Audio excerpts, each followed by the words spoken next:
Hello, my friends. Welcome to our online Abundant Energy workshop. So I'm hoping that this workshop gives you a great deal of value and that you are able to take a great deal from the information that I offer in over the next hour. If you have questions about the material, I believe you can raise your hand in the Zoom meeting room, or you can post a chat. I'll have everybody on mute until the end when I'll have time for everyone to ask questions. So my name is Dr. Justine Lemos. I've been studying the ancient arts of yoga and Ayurveda for about 20 to 30 years. And in my own personal experience, using the methods of Ayurveda, the science of life, I have found that my vital energy has grown by leaps and bounds. I went from being very energetically depleted, tired all the time, unable to get things done, to having just abundant energy and really being able to get as much done as I could possibly want, and enjoying that, not just pushing through, trying to get things done, or having an energy that is pushing forward.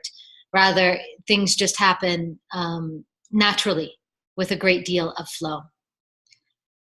So I wanted to give you some of the highlights that I have found of the establishment, the foundation for abundant energy over the next hour. And really to offer you some tools so that you too can experience this abundant energy if it is lacking for you. So there are 4 keys to abundant energy, just 4 keys. Sometimes we add in a 5th, but usually we talk about just 4 keys to abundant energy. So if we can access all these 4 keys, energy will flow. The sources of vital energy are 1, food, 2, sleep, 3, meditation or connection to consciousness, and 4, yoga. The 5th that we often offer is love. And yoga is there because it is a mechanism through which we come into union with our most true self via the flow of the breath. So just any exercise can't do it. Really, yoga or another form of exercise that really focuses on the breath will do it.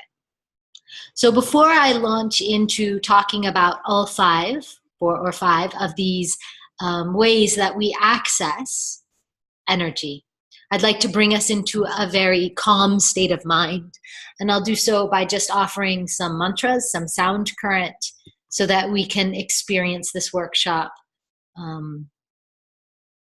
effortlessly together.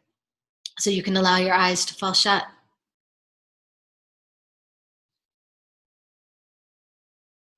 Om Sahana Vavatu Sahana Bhunaktu Saha Viryam Karavavahai Tejasvi Navaditamastu Ma Vidvishavahai Om Shanti Shanti Shanti Om Garvam Nama Hari Om. Asatoma Satkamaya Tamasoma Jyotirkamaya Mrityorma Amritam Gamaya Om Shanti Shanti Shanti. And allowing the eyes to open, finding that very sattvic, that very peaceful state of mind so that we can learn and listen together. So, when we talk about these 4 pillars, 5 pillars of abundant energy, food, sleep, meditation, love, and yoga, really the most imperative of them is meditation. Because meditation offers us a conduit to consciousness, which is really the source of our energy, the source really of universal energy. So when we look at consciousness, I'm going to just share a figure here. There are 3 imperatives for health.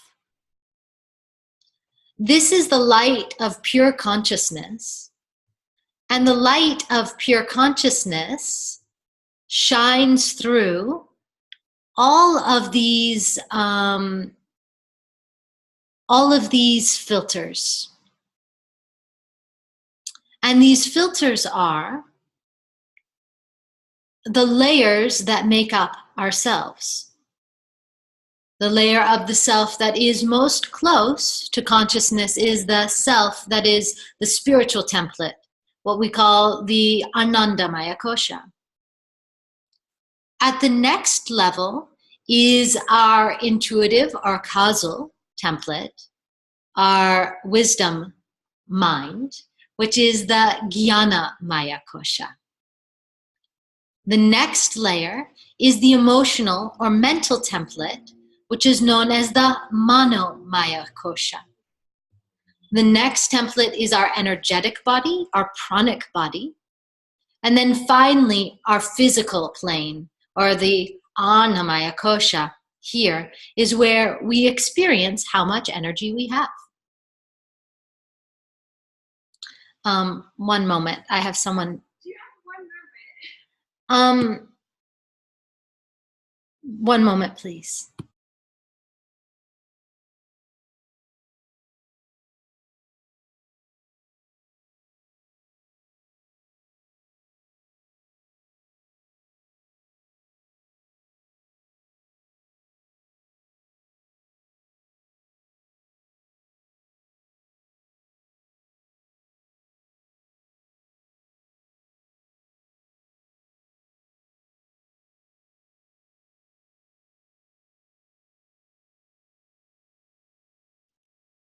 Sorry about that. I had someone wanting to ask me a question outside. So imperative is our connection to pure consciousness, to the source of energy and intelligence, and this connection to pure consciousness must be strong. Each of these templates, each of the planes of life, must be free of dirt and debris, which we call ama, or toxins in Ayurveda. Now, a lot of emphasis can be put upon potential toxins that we have in the physical body. And we can continue to attempt to clean the physical body, and that's a wonderful thing. But we may do so, and we still may not experience abundant flowing energy. And this is because we have a lot of residue on one of the other planes of existence. The mental, emotional body can be completely clogged up. And if we have a lot of emotional ama, a lot of stuck or stagnant emotion, a lot of repressed anger, a lot of repressed sorrow, it will be difficult to have freely flowing, abundant energy, even if we're eating a very pure diet, a very sattvic diet. So each of the templates throughout each of the planes of life must be free of dirt and debris. And each of these templates must be balanced, not warped or energetically distorted. So we can see that our connection to consciousness, which comes predominantly through the experience of meditation, our experience of love, becomes one of the most important keys for accessing abundant energy. So I'd like to invite you to learn a very effortless form of meditation with me just now. So go ahead and find a comfortable seat.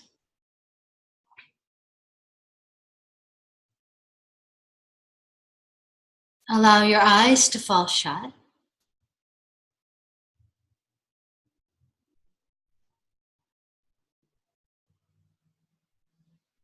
Rest into an awareness of your breath.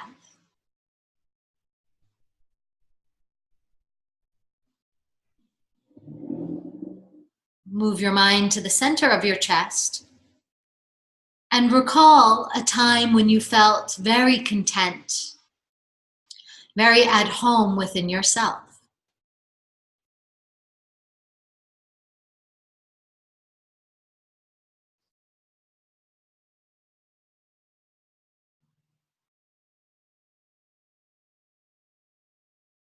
Imagine the sound that you might make, a sound of great contentment radiating out of your heart space, like a sound of or ah.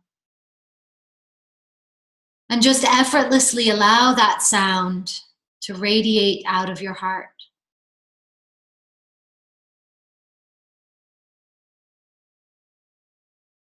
If thoughts come, let them come. When they go, let them go. And gently return your mind back to the center of the heart, allowing that sound of great contentment to radiate in and out of your heart space.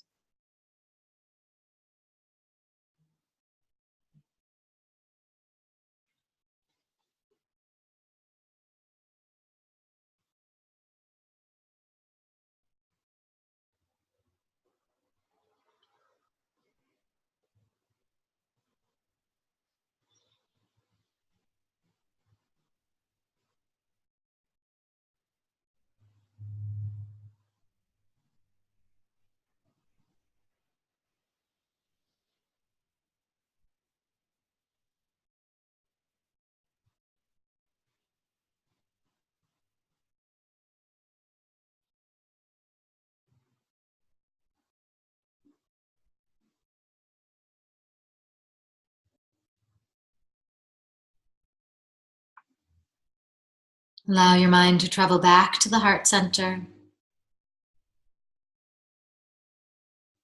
Allow that feeling of great contentment to spread throughout the body. And then gently open the eyes. In this way, we can practice a very effortless form of meditation to begin to draw consciousness value into all the layers of the self, thus creating more abundant energy.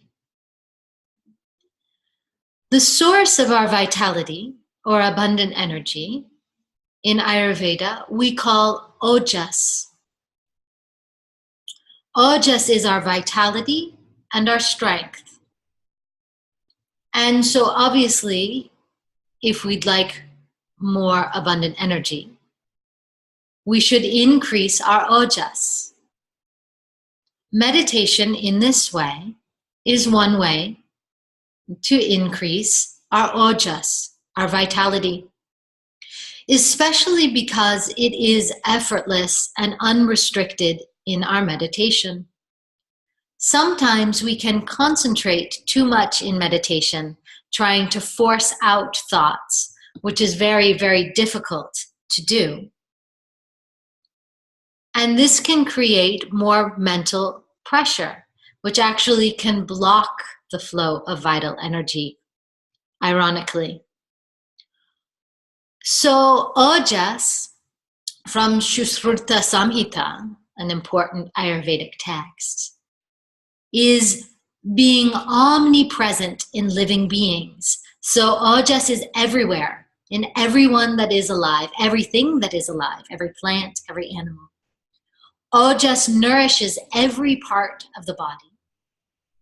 Deficiency of Ojas is equal to the destruction of the body of any living being. So obviously, if we don't want to create deficiency in the body, we want to increase Ojas. Ojas permeates our entire body, and really Western science does not have an equivalent for Ojas. Ojas gives strength and immunity. It maintains the integrity of the body. It's observed most clearly on the skin of healthy people, which creates a smoothness and glow in the skin. Ojas is the end product of perfect digestion, not just of food, but also of emotion. Ojas is the connection between consciousness and matter. I think that bears repeating. So Ojas is the connection between consciousness and matter. And so we increase our Ojas through meditation, especially effortless meditation, through having a good diet, a balanced diet, and good digestion. And as I stated at the beginning, food is one aspect of, or one of the 5 pillars of accessing abundant energy. And today I won't have too much time to get too detailed about our food consumption. But it is nice to think about eating the most pure and nourishing food that we can. Think, for example, of the quality and taste of frozen orange juice from concentrate versus fresh squozed, I never know the past tense, of orange juice that has been freshly pressed. And think about those two taste qualities. I can imagine that the majority of us would prefer the freshly pressed orange juice over the frozen concentrated orange juice.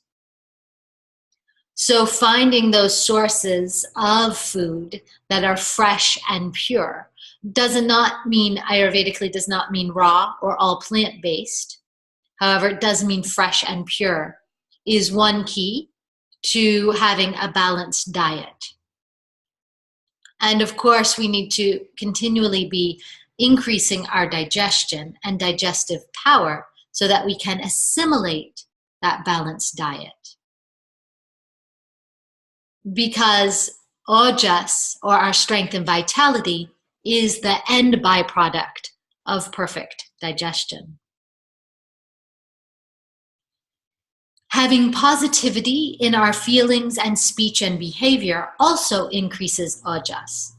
Now that doesn't mean just being Pollyanna or having a blinders on our eyes. We can see the reality of the world, and we are not blocking emotional flow, and yet we're cultivating positivity in our feelings and speech and behavior, and this increases our Ojas. Indulging in excessive complaining or gossip or negative speech will decrease our Ojas. We feel worse. We know this. We feel worse when we speak in less than positive ways. Bliss and joy and appreciation produce more Ojas, and therefore better immunity. And we know this with current findings in Western science in mind-body medicine. So finding that access to bliss and joy and appreciation often which we can access via our breath. And being true, we're having the yogic principle of satya, truth increases with our contentment, our santosham. And contentment, santosham, increases with our alignment with our truth. There are also herbal rasayanas, or herbal remedies, herbal and mineral substances in Ayurveda, which can increase our ojas, can increase our vitality and our energy. And this is also something that's a bit beyond the purview of this talk. And then our connection to love, our expression of and experience of love, connects us back to source, connects us back to consciousness, and increases our vital energy. Now, factors that decrease ojas include entertaining negative emotions. We'll talk a bit about emotional flow and how it affects our tissues today. And so it doesn't mean blocking out negative emotions. Rather, it means entertaining them, giving them a lot of credit, giving them a lot of credence. Getting stuck in them will decrease our ojas. Stress will decrease our ojas. Hurrying will decrease our ojas. Exercise that is excessive will decrease our ojas. And if we feel weak or depleted after exercising, we'll feel, this will be a sign that our ojas is being depleted by our workout. Excessive fasting will also decrease ojas. If our diet is very rough or very light, including a lot of raw foods, a lot of salads, which are very rough and light and hard to digest, this will decrease ojas in Ayurvedic wisdom.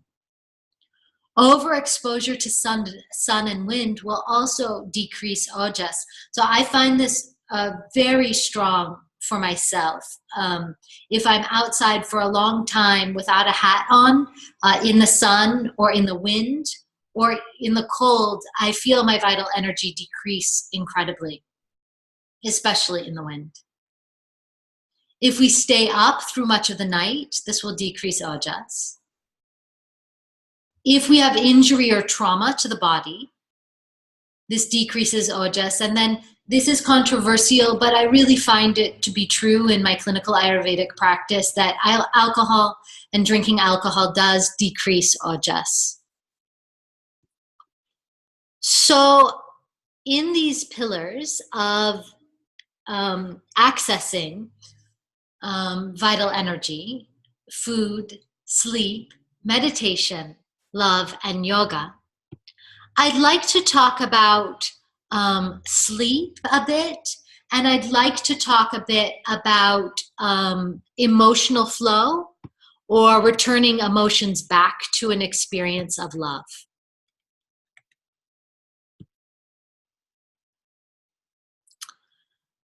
So good sleep and sleep hygiene is important for accessing abundant energy. And in order to understand our sleep patterns and why they may be disturbed, we need to understand the cycle, the rhythmic cycles that we go through throughout a day, the biorhythms of the body. And the wisdom of Ayurveda gives us information about these biorhythms through which we move during the day. The time from 2 a.m. to 6 a.m. have a very light energy, where there's naturally mental activity and there is, the mind is very active. It's easy to awaken at this time during the night. And so we want to set up the conditions that we can sleep through this time, because many people experience what we call early morning wakings between the hours of 2 a.m. and 4 a.m., And this is a very classic Ayurvedic imbalance that luckily we know how to remedy. And really the remedying of that specific imbalance of early morning wakings is a bit beyond this brief lecture, because we need to know a lot of different factors about the physiology. And my general rule as a practitioner is I don't recommend herbs unless I have done a complete intake on a client, so that I can determine if herbs are appropriate for them. So I don't ever want to be negligent or flippant in my in offering wisdom around herbs. So 2 a.m. to 6 a.m. has this very lightweight mental energy. There's a lot of air energy. And it is fine to get up before 6 a.m. And many yogis get up early in the Amrit Vela, the very early morning hours, around 4 a.m. to meditate and practice their yoga. This is a very beautiful practice.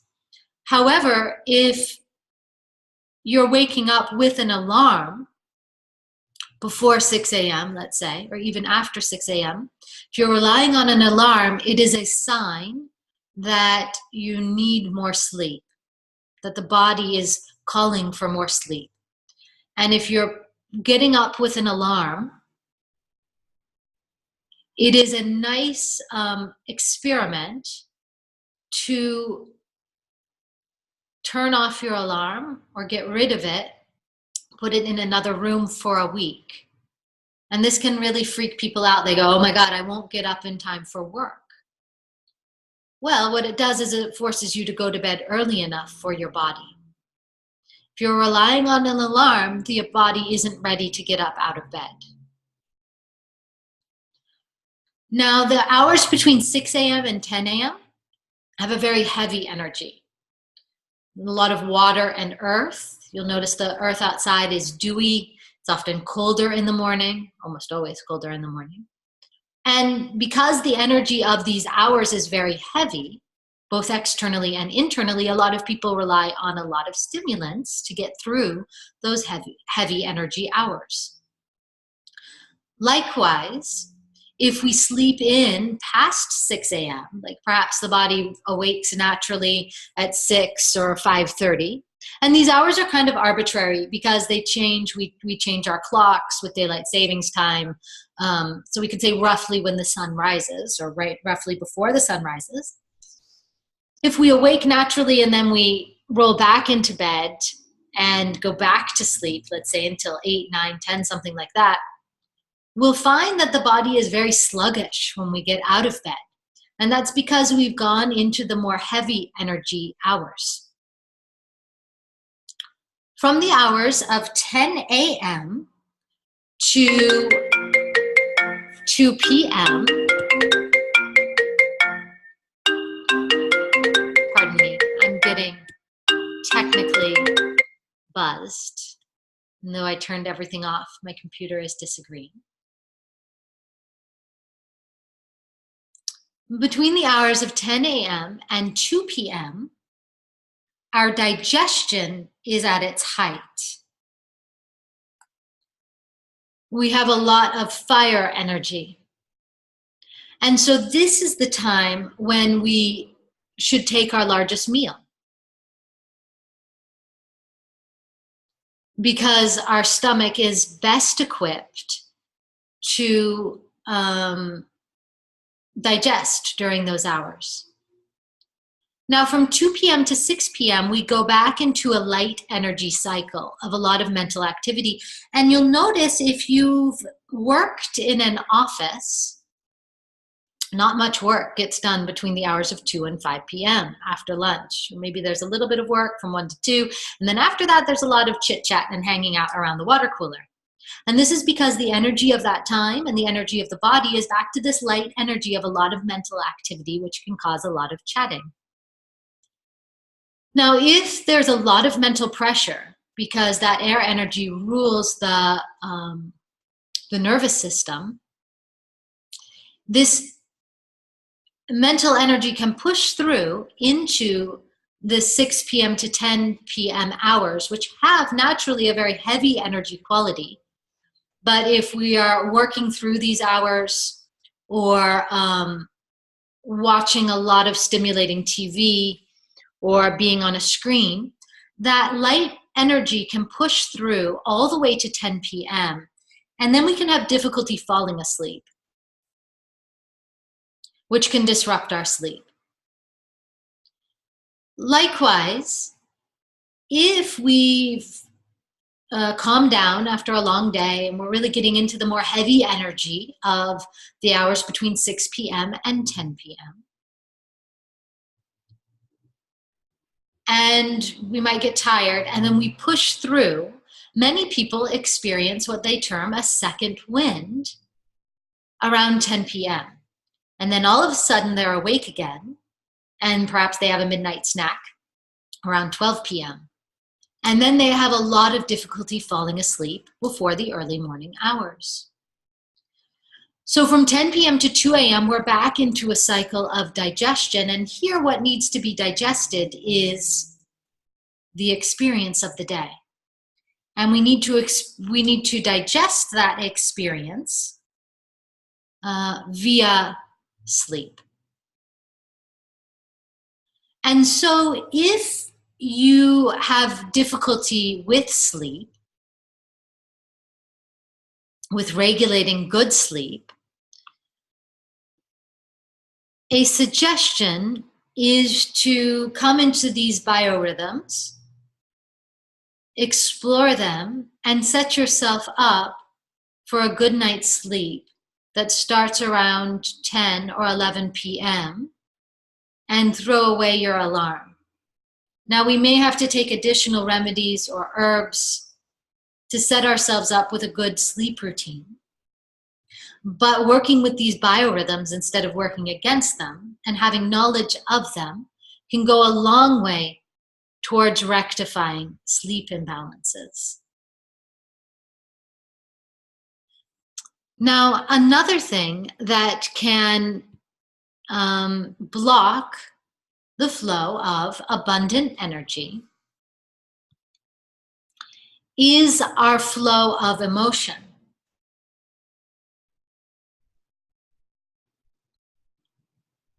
And emotions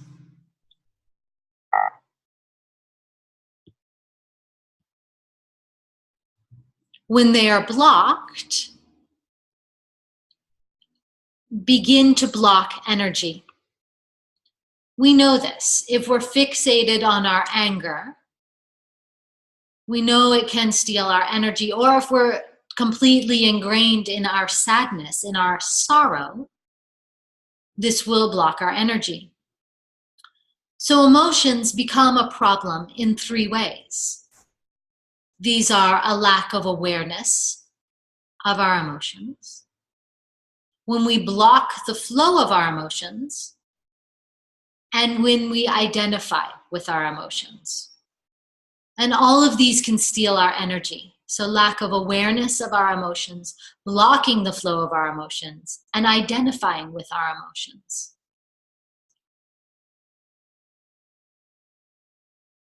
The key then is to become aware of our emotions, to flow our emotions, allowing one to change to the next, while not identifying with them.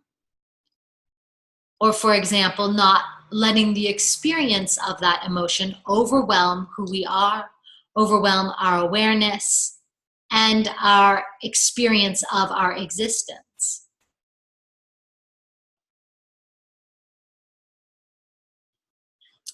And when we talk about emotions, we can think of emotions moving through all of the layers of the body, or of moving through the layers of what we call the dhatus. The dhatus, or sapta dhatus, are the 7 layers that make up the tissues of the body. They are rasa rakta, mamsa meda, ashti maj, and shukra, which are a lot of words. And I'd like to tell you a bit about these 7 layers of the body and how they connect to our experience of emotion. Then I'll talk just a bit about Ayurvedic oil massage, and I'll open for questions, and then we'll be finished for the day. So the first layer of the body is in Ayurvedic thought, is our blood plasma. And our blood plasma is a very watery substance. And rasa in the physical body is disturbed by factors that disturb our digestion. On an emotional level, when we don't drink in our experience and our emotion, we are unable to digest it. So there's a correlate between the rasa of the physical body, that which relates to taste and juice. Actually, one of the meaning of rasa comes from Indian arts, but it's also used medically to mean blood plasma. The rasa is the nectar, really.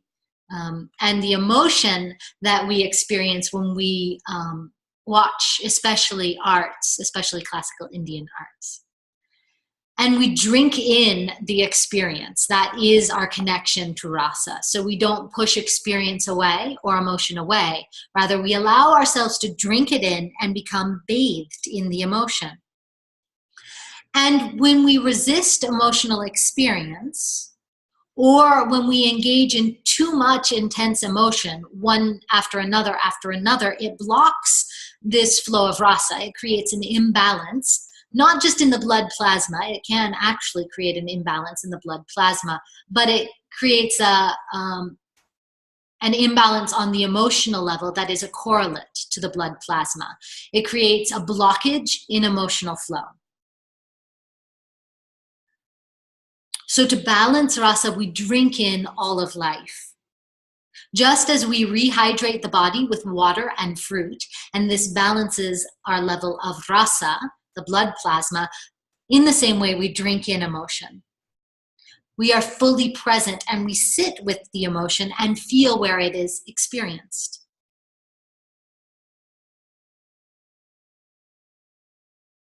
So relaxing more, getting more sleep, and enjoying emotional flow without judgment. This is a key to balancing rasa. The next of the sapta dhatu, or the 7 layers of the self, is rakta, or our red blood cells.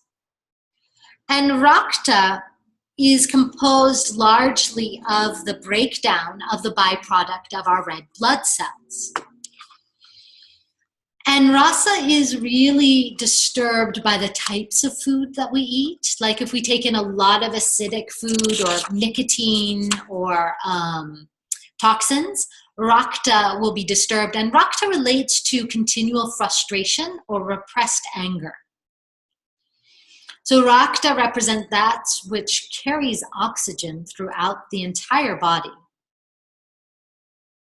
And very hot emotions disturb rakta, like anger and frustration. And so in order to keep balance of rakta, we need to not watch very violent TV programs, especially, or read violent novels, we could say. Really, the key to balancing rakta emotionally is in releasing control. Because control is opposed to flow. And if we're trying to control the emotions and control the outside circumstances, we won't have emotional flow. The next layer is the muscle tissue, what we call mamsa. And mamsa relates to our consolidation of our body. On a physical level, mamsa is disturbed by thick, sticky, heavy foods that are very dense and old and cold, like cheeses, deli foods, ice cream, like that, or leftover or impure meats, things like that. And on an emotional level, mamsa is our tendency to analyze our stories about our emotions, which actually doesn't really help us because we've created a scenario or a story around the emotion that doesn't really have a correlate to the emotion that we're experiencing. So if somebody cuts in front of us in line, we might tell ourselves a story that this is not right, right? And we will repeat this story over and over again, and we'll weave a commentary, a judgment around this story. And then we'll start thinking about how no one's polite anymore and how society has fallen apart. And then we'll get stuck in the feeling instead of allowing it to flow. And one thing that can purify mamsa on a physical level is our Ayurvedic oil massage. I said that I would talk about this, and I'll talk about it briefly. The practice of Abhyanga or Ayurvedic oil massage, we take warm oil and we rub it all over the body. Most Ayurvedic texts say sesame oil, but sesame oil can be too heating for many people, so I often give sunflower oil as a default oil, an organic sunflower oil. We use long strokes, rubbing it all over our body. A lot of oil, soothing the entire nervous system, creating a great glow on the skin. And then we take a warm shower afterwards, rubbing the oil into our skin. This purifies, it tonifies, it nurtures ourselves on a physical level, but also on a mental, emotional level. So then Meda is the next of the Sapta Dhatus, the next of the layers of the self, and Meda relates to our fat and hormones.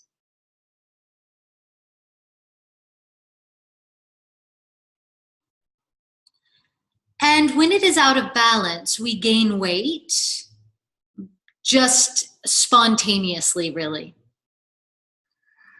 Meda relates to our hormonal flow and balance. And physically, Meda is disturbed by taking a lot of sugar, by not exercising, by eating a lot of carbonated drinks, a lot of carbohydrates, a lot of fatty foods can disturb, fried foods can disturb Meda. And on an emotional level, we can facilitate the transformation of emotion back into the source of consciousness, by allowing the awareness to settle on where in the body we experience the emotion. Where do we feel it? And when we feel it, what aspect of the emotions gets physicalized?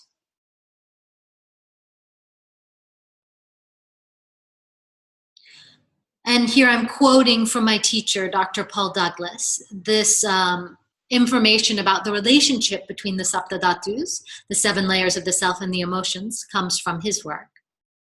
He says, converting the energy of emotion into physical motion allows the memory to be detoxified. We no longer have to experience the emotion again and again when the energy is released. The memory can come without impact. So we facilitate the emotions by actually feeling where they are in the body instead of pushing them away. And then we allow them to flow. And then we create physical movement, or we do some breath work and we release the emotion. So we don't have to live it over and over again. The next layer of the self is Ashti, or the bones. And this is our support system. Really, quite literally, our bones and cartilage, that which supports the body. And Ashti, the bones, are disturbed by the layer of the bones in the body is disturbed by that which disturbs the nervous system. So late nights, a lot of caffeine, And there is a correlation between major depression and osteoporosis that Western medicine has found. So we need to create support to process our emotions. We need to honor our emotions. We need to give them respect and time so that they can be processed. Then majja, or our bone marrow. It is the site of blood cell production and immune cells. And when the body has majja imbalance, it needs to get a lot more rest. Oil massage, daily oil massage, can be very helpful in blocks in majja. And from an emotional perspective, the integrity of sleep and restoration is integral for restoring majja. In the processing of emotions, integrity comes from allowing emotional experience and to affirm oneself and one's wisdom. Then finally, the last layer of the self is shukra, or our reproductive essence. And we come into balance of shukra by letting go of residual energy, coming back to the flow of the self over and over again. So I feel like I could go on about ways that we can access energy and abundant energy, but I think I will leave it here, having spoken a good amount about connection to source, some about food, a good deal about sleep, about love, which is the flow of emotion, or returning all emotions back to love. And then meditation, connection to consciousness, and not so much about yoga, but I feel like that is more widely available. So what I'm going to do now is turn off the recording, because that way people may not like their questions being recorded. So I'll turn off the recording for those who are going to watch the recording later. And you can go ahead and ask any questions that you might have. Namaste. Thank you so much to everyone who listened to this recording. I'll be sending it to your inbox, and I hope that you have a lovely day. Please let me know if you have any questions about this. Namaste.